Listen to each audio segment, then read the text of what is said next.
ஓம் சாந்தி 24/6/2024 காலை முரளி. ஓம் சாந்தி. மாதேஸ்வரி ரிவைஸ்டு 1965 மதுபன். இது மம்மாவுடைய மதுர மகா வாக்கியம். தூய்மை எனும் குணத்தை கடைபிடித்து டைரக்டரின் டைரக்ஷன் படி நடந்தாலே தெய்வீக சாம்ராஜ்யத்தில் வந்து விடுவீர்கள் சொல்லி தலைப்பு கொடுத்துருக்காங்க மம்மா. தூய்மை என்ற குணத்தை கடைபிடிச்சு டைரக்டரின் டைரக்ஷன் படி, டைரக்டர் வந்து சிவபாபாவுடைய டைரக்ஷன் படி நடந்தாலே போதும், நம்ம தெய்வீக சாம்ராஜ்யமாகிய சொர்க்கத்துக்கு வந்து விடுங்கன்னு சொல்லி சொல்றாங்க. காலை வகுப்புல படிப்பதற்கான ஜெகதாம்பாவுடைய மதுர வாக்கியம். காலை வகுப்புல மம்மாவுடைய மதுர வாக்கியத்தை படிக்கிறதுக்காக கொடுத்துருக்குறாங்க. மம்மாவுடைய அவ்யக்த நாள்ன்றதுனால இந்த முரளி கொடுத்துருக்காங்க. ஓம் சாந்தி. இந்த உலகை நாடகம் என சொல்லப்படுகிறது சொல்லி மம்மா சொல்றாங்க. இந்த உலகமே ஒரு நாடகம், அதில் நாம் அனைவரும் நடிகர்கள். ஷேக்ஸ்பியர் சொல்லியிருக்காருல, அது மாதிரி இந்த உலகம் வந்து நாடகம்னு சொல்லி சொல்லப்படுது. டிராமா என்றாலும் சொல்லலாம், நாடகம் என்றாலும் விளையாட்டு என்றாலும் விஷயம் ஒன்றுதான் சொல்லி மம்மா சொல்றாங்க. இது எல்லாமே ஒரு விளையாட்டுன்றாங்க. இது டிராமா, நாடகம், விளையாட்டு. நம்ம வாழறது, இப்போ வாழ்க்கையை வாழறது எல்லாமே ஒரு விளையாட்டு. அதான் சிவனின் திருவிளையாடல் சொல்லுவாங்க இல்லையா, அது மாதிரி ஒரு விளையாட்டு தான் சொல்லி சொல்றாங்க. நாடகம் என்பது ஒரு கதையாகும். உண்மையிலே இந்த நாடகம், சினிமானாலே நம்ம என்ன சொல்றோம், நம்ம போய் பார்த்துட்டு வந்து கதை நல்லா இருந்துச்சு, கதை நல்லா இருக்கு, டைரக்டர் நல்லா எடுத்திருக்கிறாரு அப்படி சொல்றோம் இல்லையா, அந்த மாதிரி தான் இந்த முழு நாடகம், இந்த ஒரு 5000 வருஷம் சக்கரம், இது ஃபுல்லாவே நாடகம் வந்து ஒரு கதைன்னு சொல்லி சொல்றாங்க மம்மா. இதனிடையில் இடைச்செருகல்கள் அதிகம் காண்பிக்கப்படும். இதுக்கு நடுவில் ஏதாவது நிறைய கதையெல்லாம் நடுவில் சொருகியிருப்பாங்களே, அதில் நிறைய இருக்கும். இருப்பினும் கதை ஒன்று தான். அந்த ட்ராமாவில் சீனில் ஏதாவது நடுவில் கதை வந்து இருந்தாலும் அது வந்து சினிமா தானே, கதை தானே, ஸ்டோரி தான், அது மாதிரி தான் எதுவும் சொல்கிறாரு. அவ்வாறே இந்த எல்லையில்லாத உலக நாடக சக்கரத்திலையும் ட்ராமா என்று சொல்லப்படும் சொல்லி சொல்கிறாரு. இங்கு நாம் அனைவரும் நடிகர்களான நமக்கு வந்து நாடகத்தை பற்றிய முழு ஞானமும் தெரிந்திருக்க வேண்டும். இப்போ ஒரு சினிமாவில் நடிகராக இருக்கிறாங்க, அந்த கதையை தெரிஞ்சுட்டு தானே நடிக்க போவாங்க.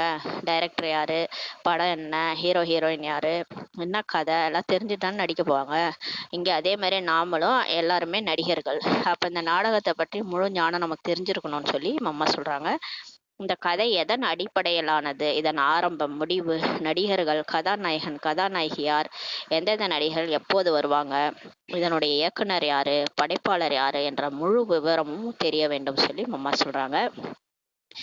நம்ம எல்லையற்ற நாடகத்தில் நடிக்கிறோம். அப்போ இந்த எப்போ ஆரம்பிக்குது இந்த நாடகம், எப்போ முடியுது, நடிகர்கள் யார், ஹீரோ ஹீரோயின் யார், எந்தெந்த நடிகை எப்போ வருவாங்க, இதோட டைரக்டர் யார், இது எல்லாமே உங்களுக்கு தெரிஞ்சிருக்கணும்னு சொல்லி சொல்கிறாங்க. நாடகம் என்று சொல்வதால் மட்டும் வேலை நடக்காது. சும்மா ட்ராமான்னு சொல்கிறதுனால மட்டும் வேலை நடக்காது. நாடகம் எனும்போது நாம் அந்த நடிகர்கள், ஒரு நடிகரை பார்த்து இந்த நாடகத்தின் கதை என்ன, ஆரம்பம், முடிவு பற்றி கேட்கும்போது அதை பற்றி எனக்கு எதுவும் தெரியாதென்றால் அவரை என்ன சொல்வது சொல்லி மம்மா கேட்குறாங்க.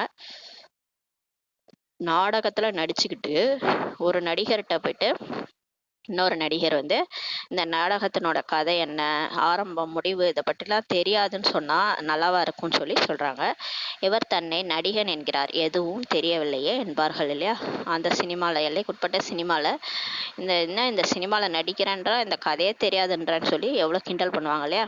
அது மாதிரி தான் இங்கே நம்மளும் வந்து பெரிய நாடகத்தில் நடிக்கிறோம், இதோட கதையே தெரியாமல் இருக்கிறது அறியாமைன்னு சொல்லி மம்மா சொல்கிறாங்க. நடிகருக்கும் எல்லாம் தெரிந்திருக்க வேண்டும். நாடகத்தின் ஆரம்பம் இருந்தால் முடிவும் இருக்கும் சொல்லி மம்மா சொல்கிறாங்க. ஆரம்பம்னு ஒன்று இருந்தால் முடிவு கண்டிப்பாக இருக்கும். சுபம் போட்டு முடிப்பாங்க இல்லையா சினிமாவில், அந்த மாதிரி இங்கேயும் வந்து முடிவு இருக்கும். மாறாக முடிவின்றி என்றென்றும் நடந்து கொண்டே இருக்காது. எப்பயுமே ஒரு ட்ராமான்றது எப்பயுமே நடந்துகிட்டே இருக்காது, அது முடிஞ்சிடும் இல்லையா. எனவே இவற்றை எல்லாம் தெரிந்திருக்க வேண்டும் சொல்லி மம்மா சொல்கிறாங்க. இந்த மாபெரும் நாடகத்தின் படைப்பாளருக்கு இதன் ஆரம்பம் தெரியும், முடிவும் தெரியும். இவ்வளோ பெரிய நாடகம், 5000 வருஷம், அதோடைய டைரக்டருக்கு, படைச்சவருக்கு எல்லாமே தெரியும். ஆரம்பமும் தெரியும், முடிவும் தெரியும். கதாநாயகன், நாயகி யார், இதில் முக்கிய நடிகர்கள் யார், இவையெல்லாம் தெரிந்த தந்தையை தான் நமக்கு வந்து புரிய வைக்கின்றார். இப்போ நம்ம இதில் ஒரு பார்ட் நடிச்சிட்டு இருக்கோம், நம்மளை பற்றியே நமக்கு தெரியாது. அப்புறம் இப்போ வந்து ஃபுல் நாடகத்தை பற்றி நமக்கு என்ன தெரியும்? அதனால கடவுளே வந்து கதாநாயகன் யார், கதாநாயகி யார், முக்கிய நடிகர்கள்லாம் யார் யார், எல்லாத்த பற்றியும் இப்போ கடவுளே வந்து நமக்கு புரிய வைக்கின்றார் சொல்லி அம்மா சொல்கிறாங்க. தினசரி வகுப்பில் வந்து கேட்பவர்களுக்கு இந்த ஞானம் எல்லாம் தெரியும். யார் டெய்லி முரளி கேட்குறாங்களோ அவங்களுக்கு இந்த எல்லாமே இந்த ஞானம்லாம் தெரியும். இதனுடைய முதல் படைப்பாளர் இயக்குனர் யார் என்பதெல்லாம் தெரியும். சுப்ரீம் சோலான பரம்பிதா பரமாத்மாவையே படைப்பாளர் என்பர். இந்த படைப்பாளர் இந்த பூமியை படைச்சது யாருன்னு கேட்டால் கடவுள்னு சொல்லுவாங்க. அவர் தான் சுப்ரீம் சோல், பரம்பிதா பரமாத்மான்னு சொல்லுவாங்கன்னு சொல்றாரு. ஆனால் அவரும் ஒரு நடிகரே. பாருங்களேன், இதுல ஒன்று ரொம்ப பிரமிக்கத்தக்க விஷயம் என்னன்னு பார்த்தீங்கன்னா, கடவுளே இந்த நாடகத்துல ஒரு நடிகர் தான். அவரது நடிப்பு யாதுன்னா இயக்குவது அவரது நடிப்பாகும். இந்த உலக நாடகத்தை இயக்குனர் அவர் தான், டைரக்டர் அவரு தான் இதை இயக்குறாரு. அதுதான் அவருடைய நடிப்பு. அவர் ஒரு முறை மட்டுமே வந்து நடிகராகிறார். அவர் ஒரு தடவை தான் வருவார். இந்த சாதாரணமாக சினிமாவில் கடைசியில் டைரக்டர் வருவாங்க பாருங்களேன், கடைசியாக ஒரு தடவை இந்த முகத்தை காமிச்சிட்டு போவாங்க. அந்த மாதிரி கடைசியாக தான் அவர் வர்றார். ஒரு முறை மட்டும்தான் வந்து நடிகராகிறார். இந்த நாடகத்தை நானே ஆரம்பிக்கிறேன் எப்படி அப்படின்னு சொல்றாரு. அவரே தான் வந்து ஆரம்பிக்கிறாராம். கடவுளே தான் வந்து இந்த நாடகத்தை ஆரம்பிக்கிறார். எப்படின்னா, பரிசுத்தமான சத்தியுகம் என்னும் புத்தம் புதிய உலகை நான் படைக்கிறேன்னு சொல்லி கடவுள் சொல்றார். கடவுள் தான் அல்லாவின் தோட்டம், காட்ஃபாதர் எவனை படைத்தார்னு எல்லா பைபிள் குரான்லலாம் இருக்குது. அப்போ பரிசுத்தமான அந்த அல்லாவின் தோட்டம் சத்தியுகத்தை புத்தம் புதிய உலகை நானே படைக்கிறேன்ட்டு கடவுளுடைய மகா வாக்கியம். இப்போது டைரக்டரின் அறிவுரையின்படி தூய்மையை கடைபிடித்து வாழ்கின்ற நீங்கள் அனைவரும் தூய்மையாகின்றீர்கள் சொல்லி அம்மா சொல்றாங்க. இப்போ நம்ம வந்து டைரக்டர் கடவுளுடைய அறிவுரை ஸ்ரீமத் படி நடந்து, அட்வைஸ் படி நடந்து தூய்மையாக வாழ்ந்து நம்ம அனைவருமே இப்போ தூய்மையாகிறோம். பிறகு தூய்மையான இந்த நடிகர்கள் மூலமாகவே அநேக பிறவிகளின் சக்கரம் சுழலும் சொல்லி அம்மா சொல்றாங்க. எவ்வளோ ஞான சிந்தனை பண்ணி சொல்றாங்க. நம்ம தூய்மையாயிட்டா நம்ம மூலமாகவே இந்த அநேக பிறவி சக்கரம் சுற்றுதுன்னு சொல்லி சொல்றாங்க அம்மா.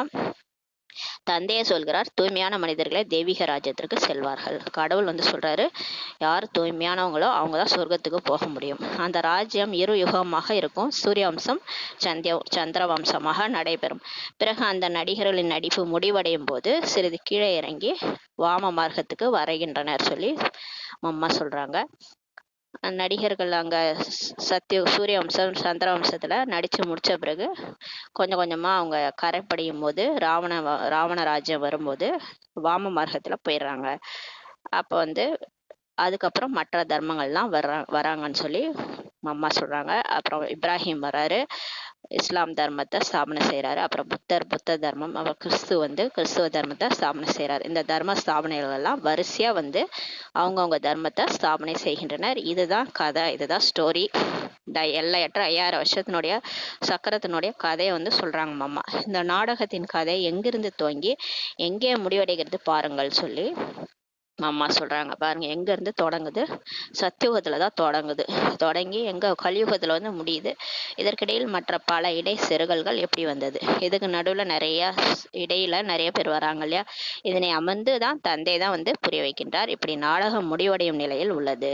அம்மா சொல்கிறாங்க, இப்போ வந்து நாடகம் முடிகிற ஸ்டேஜில் இருக்குது. அந்த நாடகம் 3 மணி நேரத்தில் முடியும். ஆனால் இந்த நாடகம் 5000 ஆண்டுகள் ஆகுது. மீதம் சில வருடம் தான் இருக்குது சொல்லி அம்மா சொல்கிறாங்க. அதற்கு முன் நாம் தயாராக வேண்டும் சொல்லி சொல்றாங்க. இப்போது இந்த நாடகம் முடிவடைந்து திரும்ப நடைபெறும்.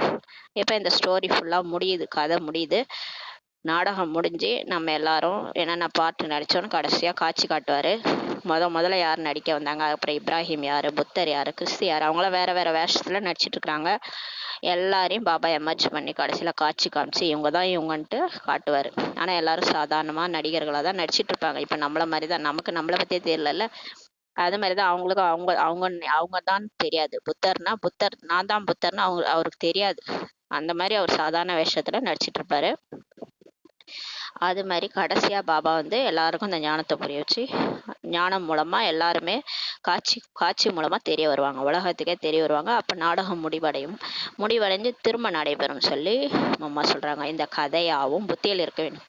பாருங்க, இந்த கதையெல்லாம் எல்லா ஆக்டர்ஸ்க்கும் புத்தியில இருக்கணும் இல்லையா? நடிகர்னா அவங்களுக்கு வந்து நம்ம எங்க நடிக்கிறோம், இந்த சினிமால நடிக்கிறோம்னா அந்த சினிமாவோட கதை தெரியணும் இல்லையா?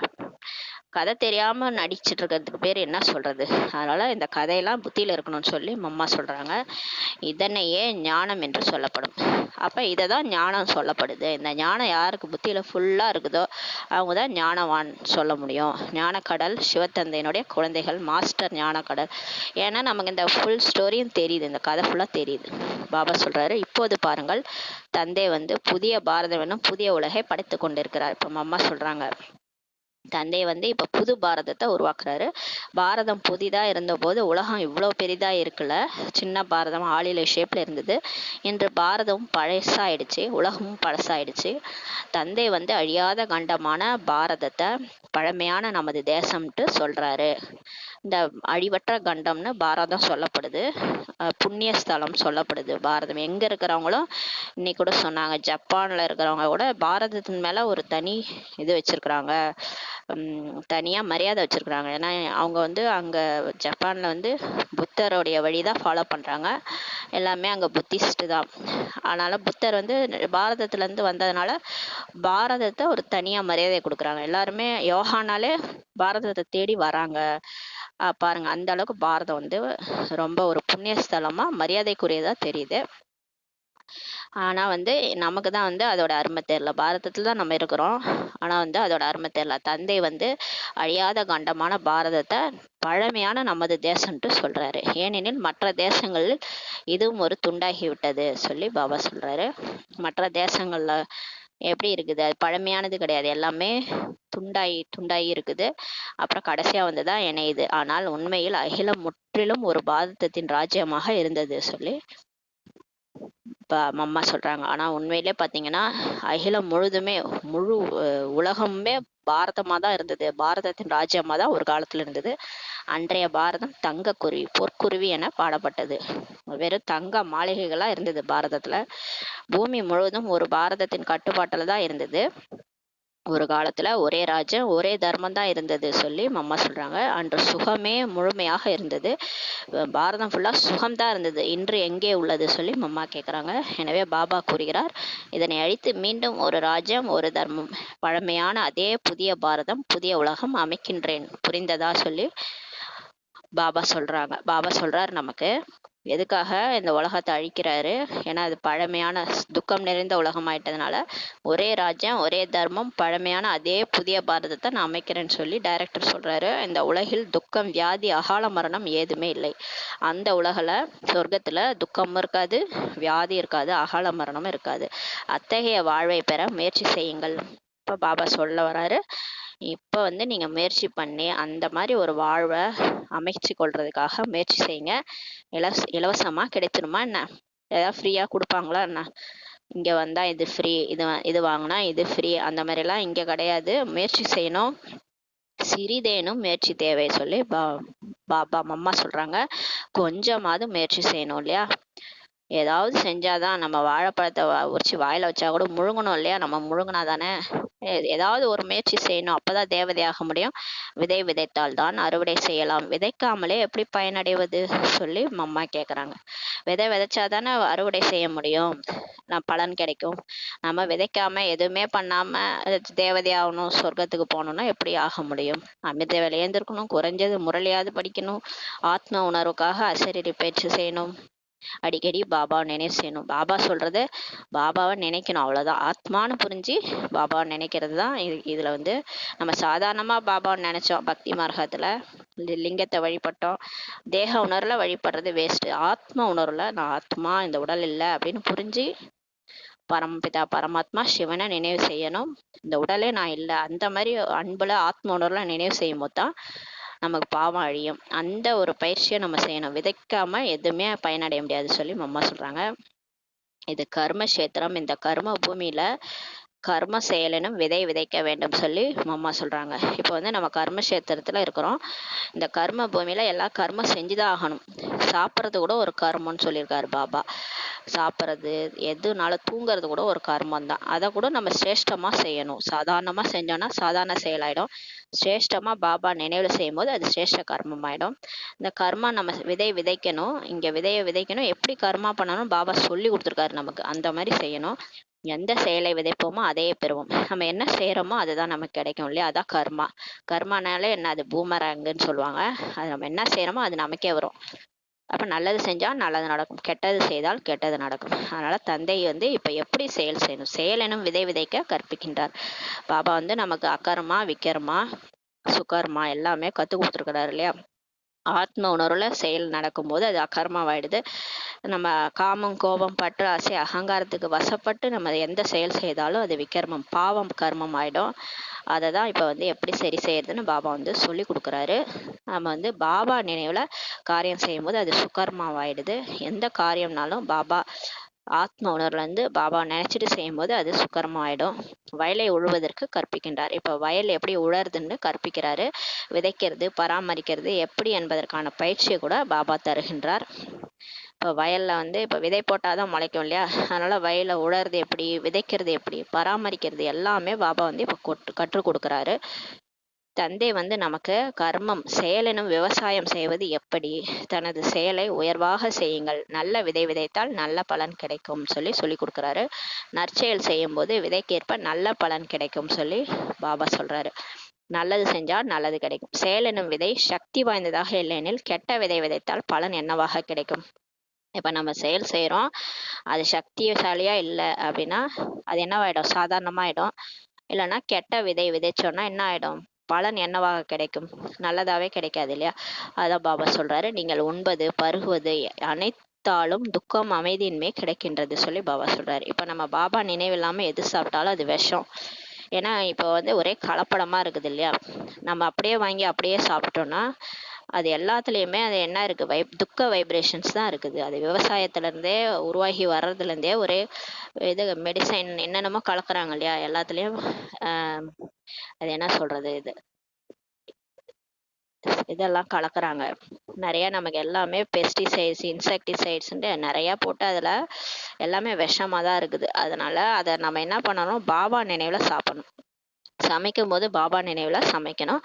சாப்பிடும்போது பாபா நினச்சிட்டு சாப்பிடும்போது அதில் தோஷம் இருந்தாலும் அதில் இந்த கெட்ட வைப்ரேஷன்ஸ் இருந்தாலும் அது என்ன ஆகிடும், சரியாயிடும். அதனால் அது உடலுக்கு போயிட்டு அந்த நெகட்டிவ் வைப்ரேஷன்ஸ்லாம் நமக்கு தாக்காது. அதனால் பாபா சொல்கிறாங்க, உண்பது பருகுவது எல்லாத்தாலேயும் உங்களுக்கு என்ன கிடைக்குது, துக்கம் அமைதியின்மை தான் கிடைக்குதுன்னு சொல்லி பாபா சொல்கிறாங்க. அம்மா சொல்கிறாங்க, ஏதேனும் ஒரு வியாதி தொந்தரவு ஏற்பட்ட வண்ணமே உள்ளது. இப்போ எதனால் நமக்கு ஏதாவது ஒரு வியாதி வந்துக்கிட்டே இருக்குது இல்லையா? ஏன்னா நம்ம பாபா நினைவில் காரியம் செய்யறதில்ல. அதனால் சாதாரண தேக உணர்வுலாம் செய்யும் போது அதனால வியாதி தான் வந்துக்கிட்டே இருக்குதுன்னு சொல்லி சொல்கிறாரு. அனைத்து விஷயங்களுமே மனிதர்களுக்கு துயரமே தருகிறது.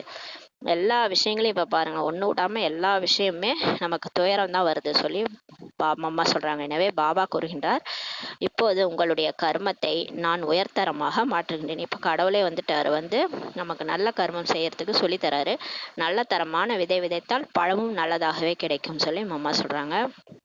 மாறாக தரமற்ற விதையானால் தரமான பழமே கிடைக்காது. ஆகவே நமது செயல் நல்ல தரமானதாக இருக்க வேண்டும். தந்தை இப்போது நமது செயல் எனும் விதையை தரமானதாக மாற்றுகிறார். இப்போ கடவுளே வந்து நம்மளுடைய செயலை மாத்துறாரு. அதை விதை விதைத்தாதான் நல்ல மரம் முளைக்கும் இல்லையா? அப்போ அந்த விதையை பாபா வந்து மாத்துறாரு, நம்ம செயலை மாத்துறாரு, முதல் தரமானதாக மாற்றுறாரு. அத்தகைய உயர்தரமான விதை விதைத்தால் உயர்தரமான பழம் கிடைக்கும்னு சொல்லி அம்மா சொல்றாங்க. நம்ம இங்கே செய்கிற செயல் தான் அந்த 5000 வருஷத்துக்கும் அடிப்படையே. இங்கே சங்கம யுகம் தான் ஸ்டார்டிங்கு. இங்கே நம்ம என்ன செய்கிறோமோ, பாபா குழந்தையாயிட்டு எப்படி நடந்துக்கிறோம், எப்படி பேச்சு, எப்படி கர்மம் நம்ம இருக்கிறோமோ அது 5000 வருஷத்துக்கு நம்ம பின்தொடரும். அதனால் ஜாக்கிரதையாக இப்போ பண்ணுங்கள். அதுக்கு தான் கடவுள் வந்து சொல்லி கொடுக்குறாரு எப்படியெல்லாம் நீங்கள் செய்யணும். ஏன்னா பழசெல்லாம் முடிஞ்சு போச்சு. இப்போ பழைய பிறவி முடிஞ்சிடுச்சு. நம்ம மறுஜீவாகி மறு ஜென்மம் எடுத்துருக்குறோம். இப்போ புதுசாக ஜென்மம் எடுத்துருக்கோம். இப்போ நமக்கு அப்பா வந்து சிவபாபா, அம்மா வந்து பிரம்மா பாபா. அவங்க எப்படி சொல்லி தராங்களோ அவங்கள பார்த்து தான் நம்ம குழந்தை இப்போ வளர்ந்துட்டு இருக்கிறோம். நம்ம குட்டி குழந்தையா இருக்கிறோம். இப்போ அவங்களுடைய கர்மத்தை பார்த்து நம்ம வளர்ந்துட்டு இருக்கிறோம்.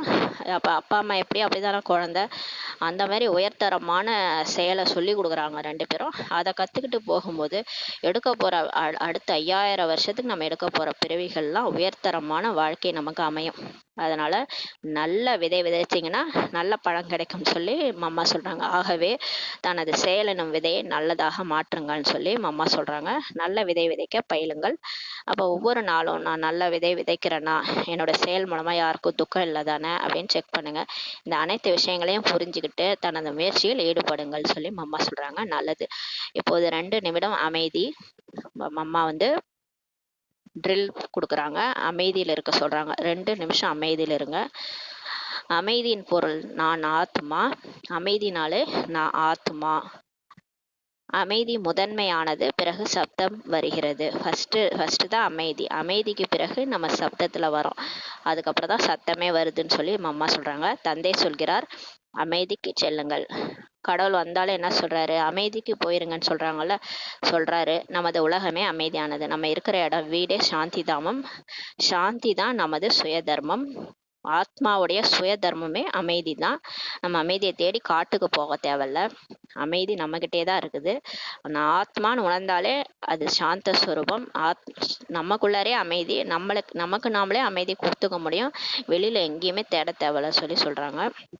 அந்த அமைதியில் செல்வதற்காக பாபா வந்து சொல்றாரு, இந்த தேகம் உட்பட சம்பந்தங்களின் மீது இருந்து பற்றுதலை நீங்கி விடுபட்டிருங்கள் சொல்லி பாபா சொல்றாங்க. இந்த தேகத்தையும் மறந்து, சம்பந்தம் தொடர்பு எல்லாத்தையும் மறந்து, பற்றுதலை நீக்கி விடுபட்டு இந்த உடம்புல அசரீரி ஆத்மா அப்படின்ற நினைவுல உட்காந்துருங்க.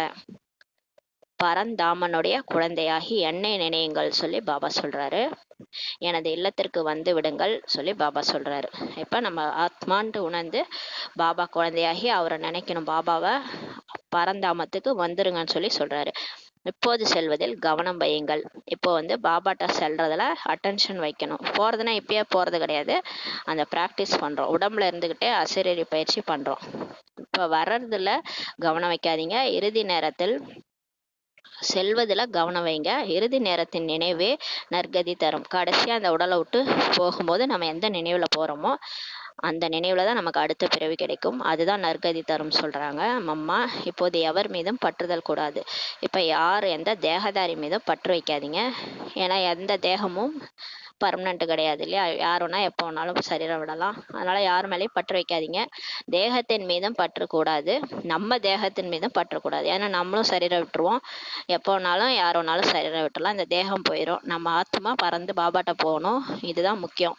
புரிந்ததா சொல்லி மம்மா சொல்றாங்க. அத்தகைய நடைமுறையை கையாளுவது நல்லது. அமைதியில் அமருங்கள். இப்போது நடமாடும் போதும் அமைதி, பேசினாலும் அமைதி. இப்போ மம்மா சொல்றாங்க பாருங்க, உட்காரும் போது தான் அமைதி கிடையாது, நடந்தாலும் அமைதி, பேசினாலும் அமைதி. பேசும்போது அமைதியா இருப்பது எப்படி தெரியுமா சொல்லி மம்மா கேட்குறாங்க. ஆமா, நம்ம வந்து உட்காரும் போது அமைதியா இருக்க தெரியும், நடக்கும் போது கூட நம்ம பேசாம அமைதியா நடந்து போகலாம். ஆனா பேசும்போது எப்படி அமைதியா இருக்கிறது அப்படின்னு மம்மா கேட்குறாங்க.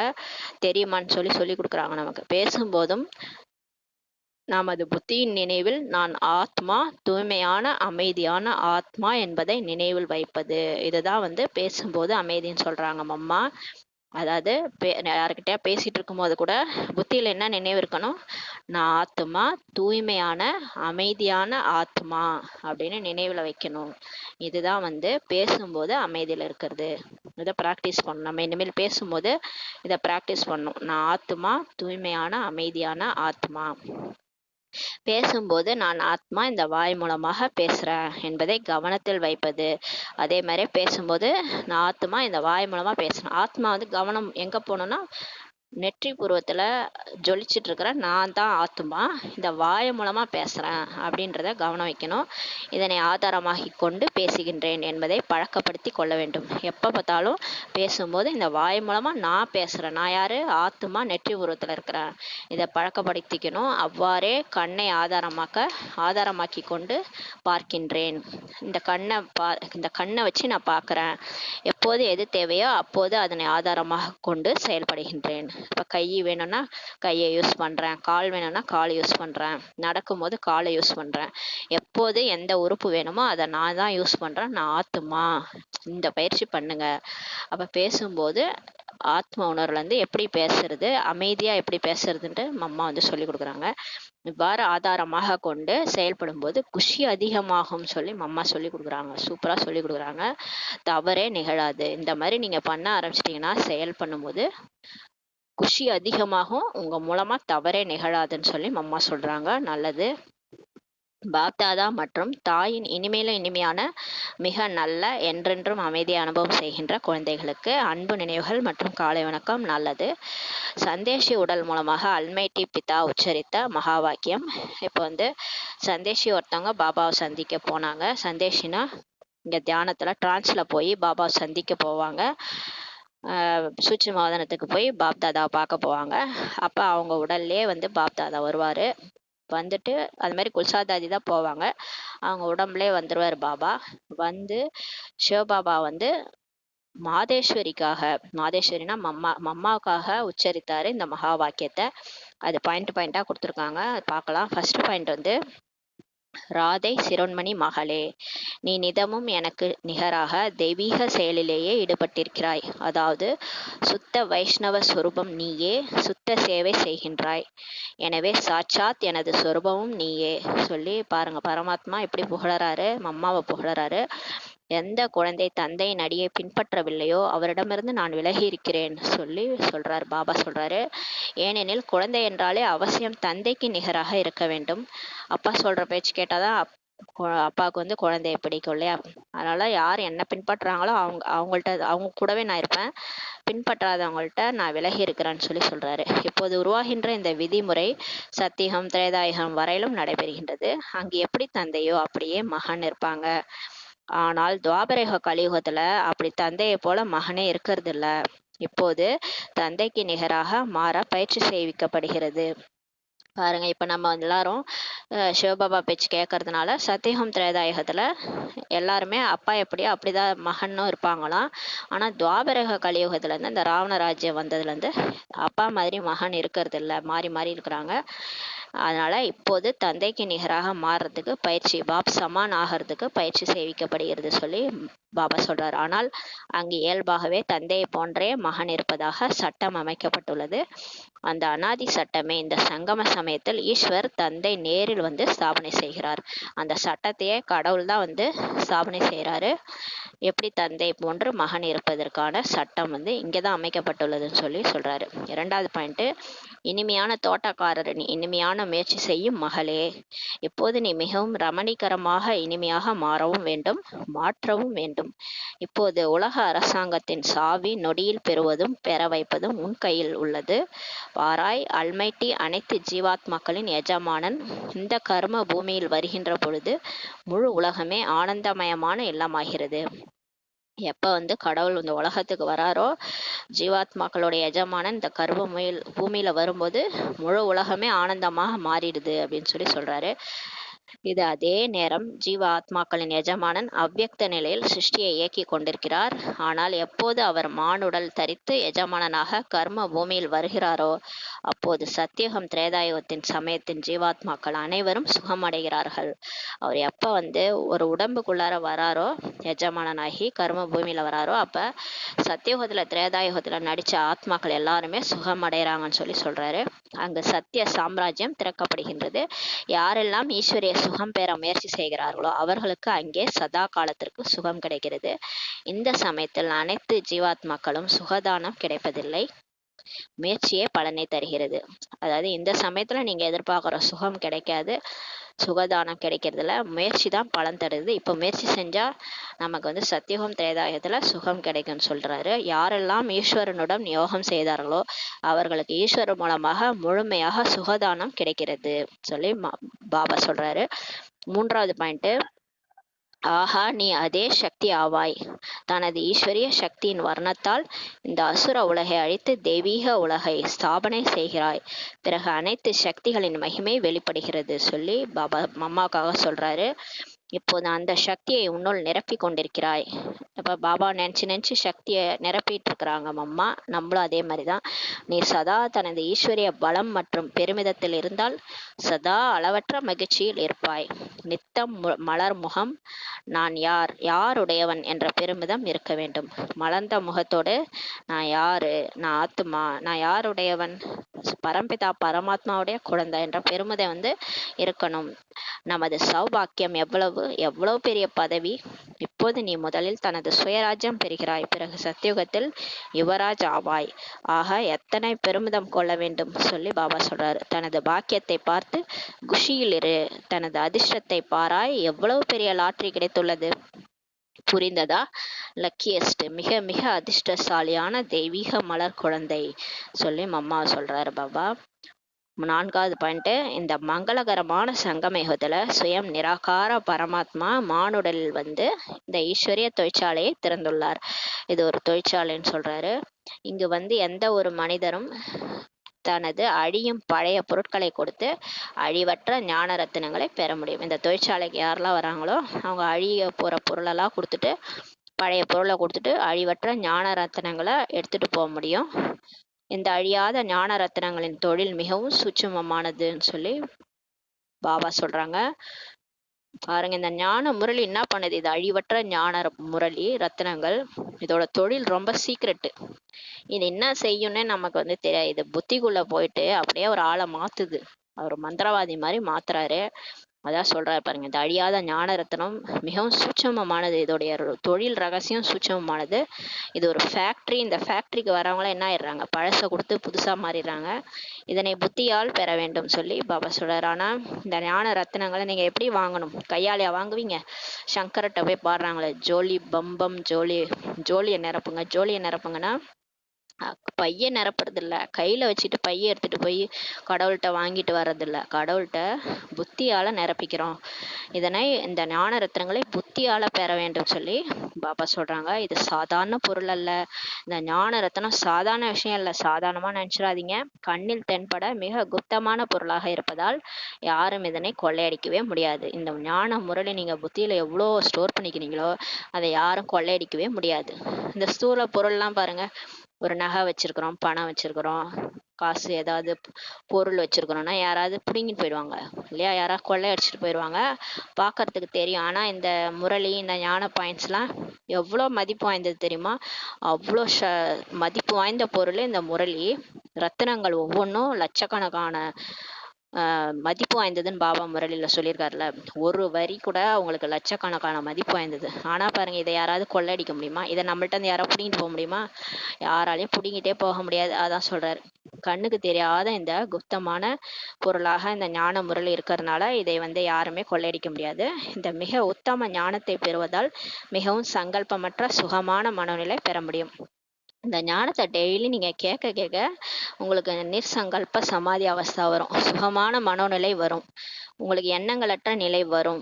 இது தானாவே வந்துரும்னு சொல்லி பாபா சொல்றாரு. எதுவரை ஒருவர் இந்த அழியாத ஞான ரத்னங்களை வாங்கவே இல்லையோ அதுவரை கவலையற்ற துயரமில்லாத சங்கல்பமற்ற நிலை பெறவே இயலாதுன்னு சொல்லி பாபா சொல்றாங்க பாருங்களேன். இதை யாராவது வாங்கலைன்னா அவங்களுக்கு கவலை இல்லாத வாழ்க்கையே கிடைக்காது, நிலையே கிடைக்காது, துயரமில்லாத நிலை வராதுன்னு சொல்லி சொல்றாரு. எனவே இந்த அழியாத ஞான ரத்தினங்களை பெற்று தனது புத்தி எனும் சூட்சும பெட்டகத்தில் வைத்து கவலையற்று இருங்கள் சொல்லி பாபா சொல்றாரு பாருங்க. கடவுளே உச்சரிக்கிற மகா வாக்கியத்தை நம்ம கேட்டு கேட்டு அதை புத்தியில ஸ்டோர் பண்ணிக்கிட்டு கவலை இல்லாம இருங்கன்னு சொல்லி சொல்றாரு. அழியும் செல்வத்தால் துக்கமே கிடைக்கும். இப்ப நம்ம கையில வச்சிருக்க பொருள்லாம் என்ன ஆக போகுது? எல்லாம் அழிய போகுது. நம்ம விட்டுட்டு தான் போக போறோம் இல்லையா? இது மாதிரி எத்தனை பிறவில எத்தனை வீட்டுல நம்மளுடைய சொத்துலாம் தூங்கிட்டு இருக்குதோ தெரியாது. நம்ம விட்டுட்டு தானே வந்திருக்கிறோம். இதனால துக்கமே கிடைக்கும்னு சொல்லி சொல்றாரு. அழியாத ஞான செல்வத்தால் சுகமே அடங்கி இருக்கிறது. இந்த அழியாத செல்வத்தினால, ஞான செல்வத்தினால நமக்கு சுகம்தான் அடங்கியுள்ளது சொல்லி பாபா சொல்றாரு. 5வது பாயிண்ட், சூரியன் கடலின் நீரினை தன் வசம் ஈர்த்து பிறகு உயர்ந்த மலைகளின் மீது மழையாக பொழிவது போன்று இங்கும் ஈஸ்வரனின் ஞான மழை பொழிகின்றது சொல்லி பாபா அழகா சொல்றாரு. சூரியனோட கடல் நீரை சூரியன் ஈர்த்து மலையில போய் மழை பொழியுதுலே, அந்த மாதிரி இந்த ஞான மழை பொழியுது. சிவனின் தலையிலிருந்து கங்கை வந்ததாக காட்டியிருக்கிறாங்க. இப்போது இவரது கமலவாய் மூலமாக ஞான அமிர்தம் பொழிகிறது.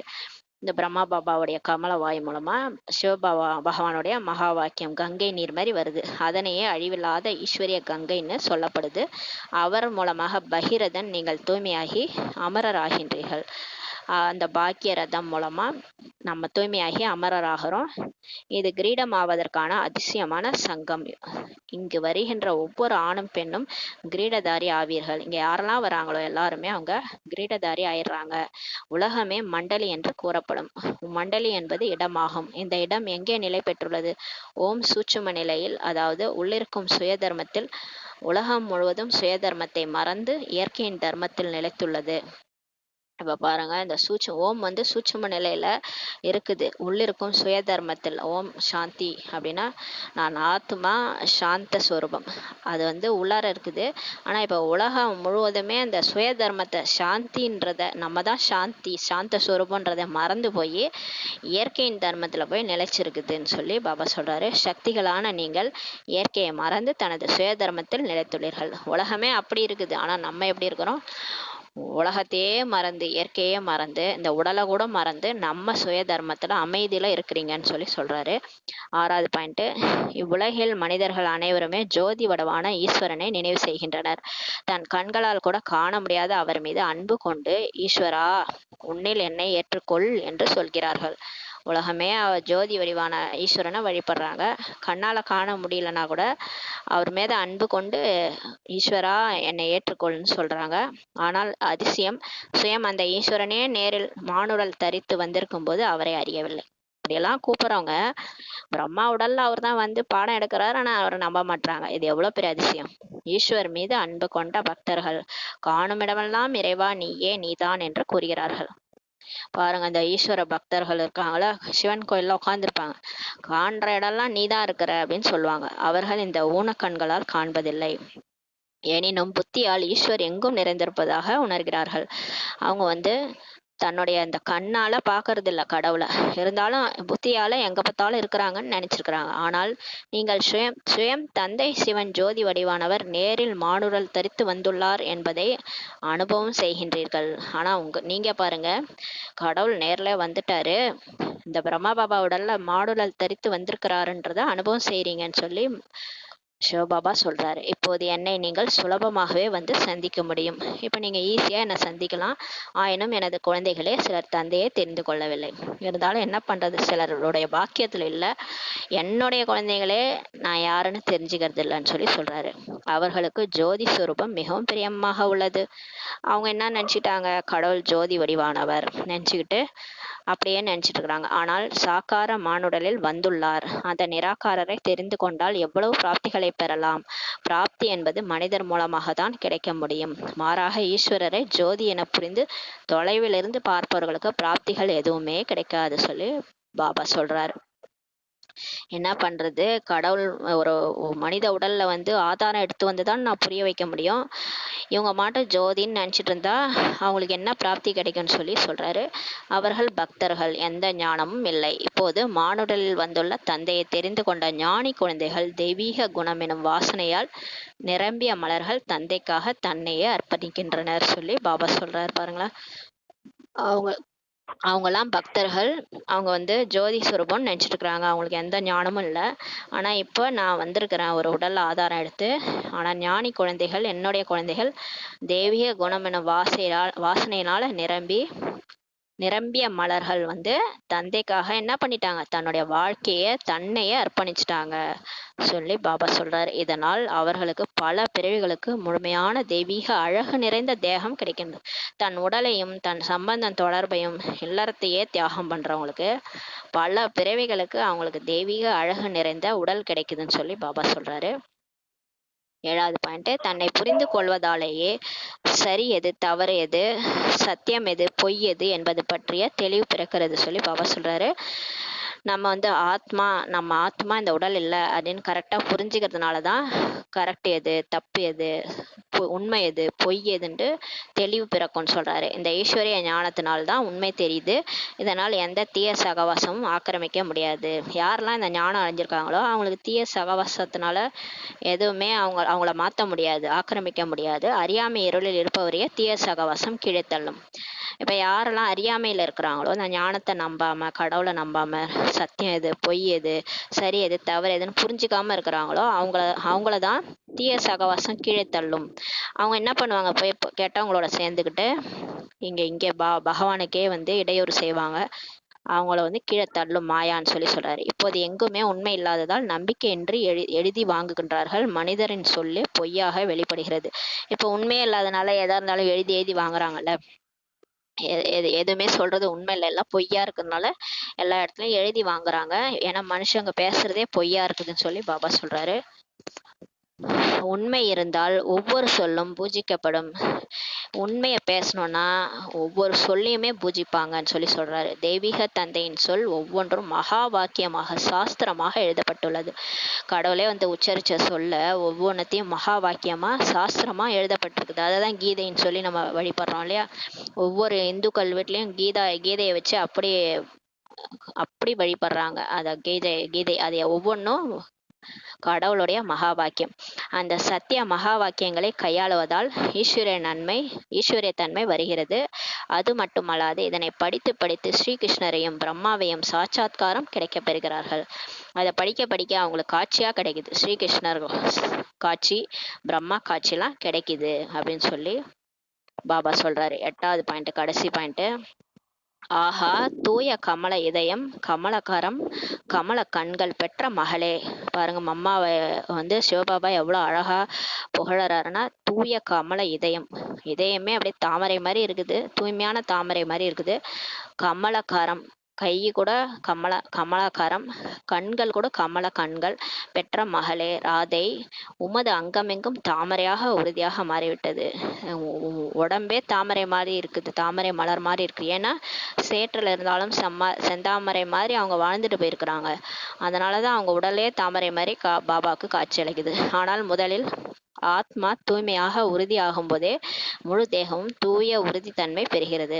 ஆத்மா தூய்மையானதான் முழு தேகமும் தூய்மை வந்து உறுதித்தன்மை ஆகுதுன்னு சொல்லி பாபா சொல்றாரு. அத்தகைய தூய கமல தேகமே மிக ஈர்ப்பு நிறைந்ததாகிறது. நீ தனது பரமேஸ்வர் தந்தை மூலமாக அறியாமை இருளை அகற்றி ஞான ஒளியை ஏற்று மிகவும் சீதலா தேவி ஆகிவிட்டாய். தானும் சீத்தளமாகி தன்னை போல பிறரையும் சீத்தளமாக்கும் சேவையில் இந்த மங்களகரமான சங்கமேகத்தில் முன்னோடி ஆனாய். உனது ஜடமான மூர்த்திகள் மூலமாக முழு உலகிற்கும் குளிர்ச்சியையும் அமைதியும் தானமாக கிடைக்கிறது. இங்க யாரெல்லாம் பாபா பேச்சை கேட்டு பாபா சொல்ற மாதிரி சீத்தளமாகி அவங்களும் சீத்தளமாகி மற்றவங்களையும் குளிர்ச்சி ஆக்கிற சேவை செய்கிறாங்களோ அவங்களுக்கு ஜட சிலை உருவாகி இருக்குது இல்லையா.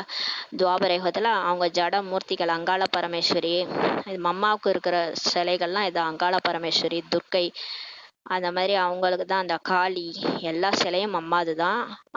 அந்த சிலைகள் எல்லாமே பக்தர்களுக்கு குளிர்ச்சியும் அமைதியும் தானமாக கொடுத்துட்டு இருக்குது இன்றைய வரைக்கும்னு சொல்லி பாபா சொல்றாங்க. அதே மாதிரிதான் நம்மளும் குளிர்ச்சியாகி மற்றவங்களையும் குளிர்விக்கிற இந்த சேவை செய்யும் போது, ஏன்னா இந்த பாபாவுடைய சேவை நம்ம செய்யும் போது நம்மளும் அமைதி அடைகிறோம், கேட்குறவங்களும் அமைதி அடைகிறாங்க. ஏன்னா நம்ம வாழ்க்கையில அவ்வளோ பிரச்சனை இருக்குது. இந்த ஞானத்தை கேட்டவுடனே மனசு அமைதியாயிடுது, அது நிம்மதியா தூங்குறோம் இல்லையா, குளிர்ச்சி ஆயிடுது. அந்த சேவையை செய்யுங்கன்னு சொல்லி பாபா சொல்றாரு. அந்த மாதிரி மம்மா செஞ்சதுனால அவங்களுடைய ஜட சிலைகள் கூட முழு உலகிற்கும் குளிர்ச்சியும் அமைதியும் கொடுக்குது இன்றைய வரைக்கும் சொல்லி பாபா சொல்றாங்க. இப்போது நீ முழு உலகிற்கும் சமாதானம் கொடுத்து இறுதியில் தனது தெய்வீக ஒளியை காண்பித்து புதிய வைகுண்டத்தில் சென்று ஓய்வு கொள்வாய் சொல்லி பாபா சொல்லி முடிக்கிறாங்க. நல்லது. இப்போ முழு உலகிற்கும் நம்ம சமாதானம் கொடுத்து, அம்மா வந்து சமாதானம் கொடுத்துட்டாங்க. இறுதியில் தன்னுடைய தெய்வீக ஒளியை காண்பிப்பாங்க. பாபா காட்சி காட்டுவார். மம்மா தான் லக்ஷ்மி, மம்மா தான் அங்காள பரமேஸ்வரின்ட்டு கடைசியாக காட்சி கிடைக்கும். அதேமாரி நம்முடைய காட்சிகளும் அவங்களோட சேர்ந்த சிவசக்தி சேனை யாரோ அனைத்து சிவசக்திகளையும் காட்சியாக காட்டுவார். புதிய வைகுண்டத்துல சென்று எல்லாரும் ஓய்வு கொள்ளுங்கன்னு சொல்லி மம்மா கூட சேர்ந்து நம்மளும் தானே போய் ஓய்வு எடுக்க போறோம்.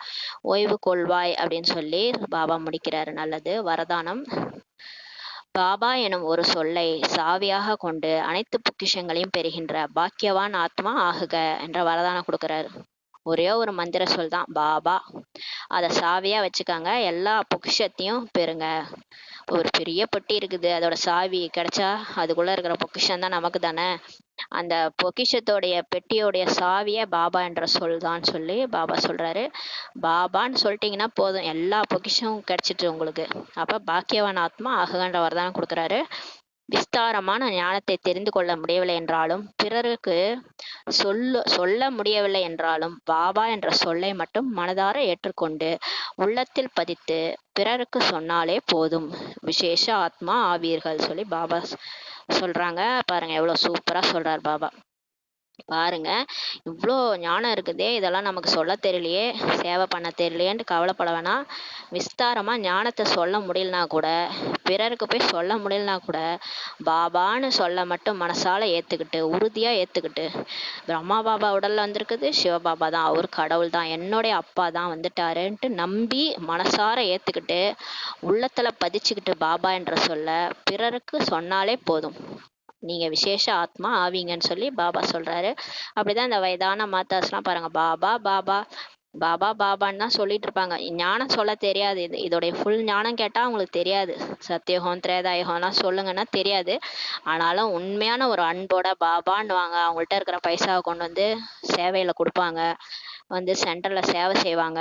எவ்வளோ வயசான மாதாஸ் அந்த மாதிரி இருக்கிறாங்க, பாபான்னு ஒரு சொல்ல தான் புடிச்சிட்டு இருப்பாங்க. ஆனா பாருங்க, அந்த மாதிரி இருந்தாலே போதும், நீங்க விசேஷ ஆத்மா ஆவீர்கள் சொல்லி பாபா சொல்றாரு. உலகிற்கு முன்னால் மகான் ஆத்மாவாக புகழுக்குரியவர் ஆவீர்கள்.